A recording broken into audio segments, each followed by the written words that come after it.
সবাইকে সংবাদ এক নজরে স্বাগত। সঙ্গে আছে আমি মুশরাত জাহানিমা। রাজনৈতিক দল হিসেবে জামায়াতে ইসলামের বাতিল হওয়া নিবন্ধন ফিরিয়ে দেওয়ার নির্দেশ দিয়েছেন আপিল বিভাগ।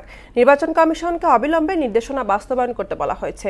এর মধ্য দিয়ে 1 যুগ পর নিবন্ধন ফিরে পেল জামায়াত। তবে দলীয় প্রতীক দাড়িপাল্লার বিষয়টি নির্বাচন কমিশনের উপর ছেড়ে দিয়েছেন আদালত।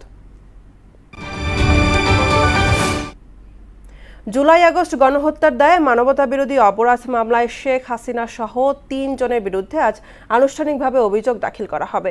এদিকে ট্রাইব্যুনালের অনুমতি পেলে অভিযোগ দাখিলের শুনানি ওয়েবসাইট অথবা ইউটিউবের মাধ্যমে সরাসরি সম্প্রচার করা হবে বলে জানিয়েছেন প্রসিকিউটর গাজী AH তামিম।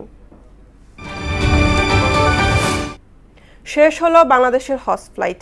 হজ সম্পর্কিত সর্বশেষ বুলেটিনে জানানো হয় 219 নাম্বার ফ্লাইটটি সৌদি আরবে পৌঁছানোর মধ্য দিয়ে এবারের হজ যাত্রা শেষ হয়েছে।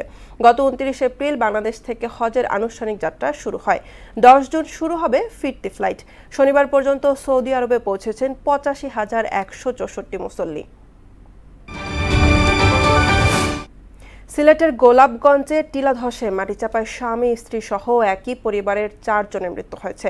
শনিবার দিবাগত রাত 2টার দিকে উপজেলার লক্ষণাবন্ধ ইউনিয়নের বখতিয়ারঘাট এলাকায় এই ঘটনা ঘটে। ভোরে ফায়ার সার্ভিস ও স্থানীয় লোকজন 3 জনের মরদেহ উদ্ধার করে। পরে সকাল 8:30টায় আরেকজনের মরদেহ উদ্ধার করা হয়। 1 জুন থেকে 31 আগস্ট পর্যন্ত 3 মাসের জন্য সুন্দরবনে প্রবেশের নিষেধাজ্ঞা জারি করেছে বন বিভাগ।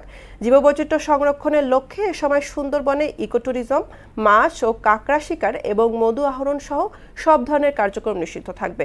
বন বিভাগের তথ্য মতে প্রতি বছর এই 3 মাস নিষেধাজ্ঞা কার্যকর থাকে। এই ছিল সংবাদ এক নজরে। সবশেষ খবর সবার আগে জানতে মোহনার সাথেই থাকুন। এতক্ষণ সঙ্গে থাকার জন্য ধন্যবাদ সবাইকে।